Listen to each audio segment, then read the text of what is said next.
Hi guys, welcome back. അപ്പോൾ നമ്മളിപ്പോൾ Arabian ക്യൂസീനാണ് ചെയ്തുകൊണ്ടിരിക്കുന്നത്. അപ്പോൾ ഇനി അടുത്തത് എന്ത് ചെയ്യുന്നൊക്കെ വിചാരിച്ചിരിക്കുമ്പോഴാണ് എനിക്ക് കബാബ് മനസ്സിലേക്ക് വന്നത്. അപ്പോൾ കബാബ് എന്ന് പറയുമ്പോൾ ഭയങ്കര കോംപ്ലിക്കേറ്റഡ് ആണെന്ന് ആരും വിചാരിക്കണ്ട. ഇതുണ്ടാക്കാൻ അരമണിക്കൂർ കൂടിപ്പോയാൽ അരമണിക്കൂറിൻ്റെ ആവശ്യമുള്ളൂ. അപ്പോൾ നമ്മുടെ വീട്ടിലുള്ള സാധനങ്ങളൊക്കെ യൂസ് ചെയ്ത് തന്നെ ഇങ്ങനെ ഒരു അടിപൊളി കബാബ് ഉണ്ടാക്കാൻ നമുക്ക് നോക്കാം. അപ്പോൾ ഞാൻ ഇന്നിവിടെ ഉണ്ടാക്കാൻ പോകുന്നത് ഷീഖ് കബാബാണ്. വളരെ എളുപ്പമാണ് ഇത് ഉണ്ടാക്കാൻ. അപ്പോൾ അതെങ്ങനെ ഉണ്ടാക്കണമെന്ന് നോക്കാം.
അപ്പോൾ ഗൈസ് കണ്ടില്ലേ എന്ത് എളുപ്പമായിട്ടാണ് നമ്മൾ ആ കബാബ് ഉണ്ടാക്കിയെടുത്തത്.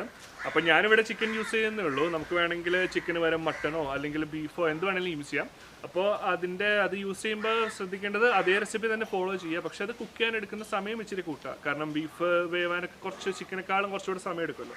അപ്പോൾ അതനുസരിച്ച് കുക്കിംഗ് ടൈം ഒന്ന് വ്യത്യാസപ്പെടുത്തുക. അല്ലാണ്ട് റെസിപ്പിയൊക്കെ സെയിം തന്നെയാണ്. അപ്പോൾ നിങ്ങളത് ഉറപ്പായിട്ടും ട്രൈ ചെയ്ത് നോക്കണം. എന്നിട്ട് എങ്ങനെയുണ്ടെന്ന് പറയണം. അപ്പോൾ ഈ വീഡിയോ ഇഷ്ടപ്പെട്ടെങ്കിൽ ലൈക്ക് ചെയ്യുക, ഷെയർ ചെയ്യുക, സബ്സ്ക്രൈബ് ചെയ്യുക. അപ്പോൾ അടുത്ത വീഡിയോയിലേക്കും ബൈ.